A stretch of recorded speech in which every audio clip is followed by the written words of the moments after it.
যাত্রা শুরু করেছে নির্বাচনের ট্রেন, আর থামবে না। প্রধান উপদেষ্টা ডক্টর ইউনূস নির্বাচনের ট্রেন যাত্রা শুরু করে দিয়েছে বলে মন্তব্য করেছেন প্রধান উপদেষ্টা ডক্টর ইউনূস। একই সঙ্গে তিনি বলেছেন, এই ট্রেনের যাত্রা আর থামবে না। রোববার 17 নভেম্বর সন্ধ্যা 7টার দিকে অন্তর্বর্তী সরকারের 100 দিন পূর্তি উপলক্ষে জাতির উদ্দেশ্যে দেওয়া ভাষণে একথা জানান প্রধান উপদেষ্টা। ডক্টর ইউনূস বলেন, নির্বাচনের ট্রেন যাত্রা শুরু করেছে, এটা আর থামবে না। কিন্তু যেতে যেতে আমাদের অনেকগুলো কাজ সেরে ফেলতে হবে। এই ট্রেন শেষ স্টেশনে কখন পৌঁছাবে সেটা নির্ভর করবে কত তাড়াতাড়ি আমরা তার জন্য রেল লাইনগুলো বসিয়ে দিতে পারি, আর তা হবে রাজনৈতিক দলসমূহের ঐকমত্যের মাধ্যমে।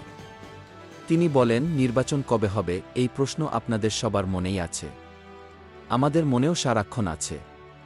আপনারা লক্ষ্য করেছেন নির্বাচন আয়োজনের লক্ষ্যে আমরা প্রয়োজনীয় পদক্ষেপ নিতে শুরু করেছি। কয়েকদিনের মধ্যে নির্বাচন কমিশন গঠন হয়ে যাবে। তারপর থেকে নির্বাচন আয়োজন করার সমস্ত দায়িত্ব তাদের উপর বর্তাবে। প্রধান উপদেষ্টা বলেন, নির্বাচন কমিশন ভোটার তালিকা হাল নাগাদ সহ আরও কিছু কাজ শুরু করে দিতে পারবে যা একটি অবাধ নির্বাচনের সাথে সরাসরি সম্পৃক্ত।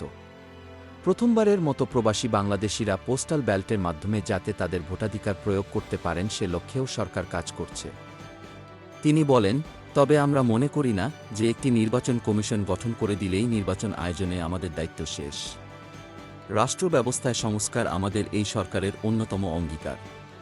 আপনারাই আমাদেরকে এই ম্যান্ডেট দিয়েছেন। প্রধান উপদেষ্টা ডক্টর ইউনূস বলেন, দৈনন্দিন রাষ্ট্র পরিচালনার পাশাপাশি আমাদের ভবিষ্যতের বাংলাদেশ বিনির্মাণের কথাও ভাবতে হচ্ছে। আপনারা সবাই জানেন, আমাদের সবচাইতে গুরুত্বপূর্ণ কাজ হচ্ছে একটি অবাধ, সুষ্ঠু নির্বাচন আয়োজনের মধ্য দিয়ে নির্বাচিত সরকারের কাছে দায়িত্ব হস্তান্তর। আমরা রাজনৈতিক দলগুলোর সঙ্গে আমাদের নিয়মিত যোগাযোগ অব্যাহত রেখেছি। বিভিন্ন ইস্যুতে তাদের মতামত নিয়ে যাচ্ছি। সরকারের সিদ্ধান্ত গ্রহণে এসব মতামত অনেকাংশে প্রতিফলিত হচ্ছে। তিনি বলেন, নির্বাচন নিয়ে আপনাদের সকল বক্তব্য বিনা দ্বিধায় বলতে থাকুন। সবার মনের কথা তুলে ধরুন। আমার অনুরোধ, সংস্কারের কথাটাও একই সঙ্গে বলুন। সংস্কারকে পাশ কাটিয়ে যাবেন না। নির্বাচনের কথা বলার সঙ্গে নির্বাচন ও অন্যান্য ক্ষেত্রে সংস্কারের কথাটিও বলুন। সংস্কার হল জাতির দীর্ঘমেয়াদী জীবনী শক্তি। সংস্কার জাতিকে, বিশেষ করে আমাদের তরুণ তরুণীদের নতুন পৃথিবী সৃষ্টির সুযোগ দেবে। জাতিকে বঞ্চিত করবেন না। নির্বাচনের রোডম্যাপের জন্য সময় চেয়ে প্রধান উপদেষ্টা বলেন, আমি নিশ্চিত নই সংস্কার প্রস্তাবসমূহ বাস্তবায়নের সুযোগ আমরা কতটুকু পাব।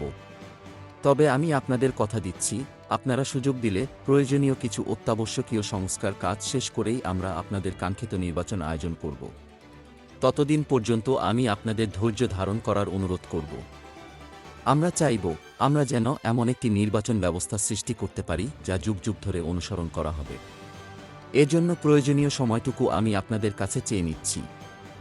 নির্বাচনী সংস্কারের সিদ্ধান্ত হয়ে গেলে খুব দ্রুত আপনারা নির্বাচনের রোডম্যাপও পেয়ে যাবেন। প্রধান উপদেষ্টা ডক্টর ইউনূস আরও বলেন, আমরা দুদিন পরে চলে যাব, কিন্তু আমাদের মাধ্যমে জাতির জন্য যে ঐতিহাসিক সুযোগ সৃষ্টি হলো সে সুযোগটা যেন কোনো রকমেই হাতছাড়া করে না দিই, এটার ব্যাপারে থাকার জন্য আমি দলমত, নারী পুরুষ, ধর্ম, তরুণ বৃদ্ধ, ছাত্র, ব্যবসায়ী, শ্রমিক, কৃষক নির্বিশেষে সবার কাছে আহ্বান জানাচ্ছি।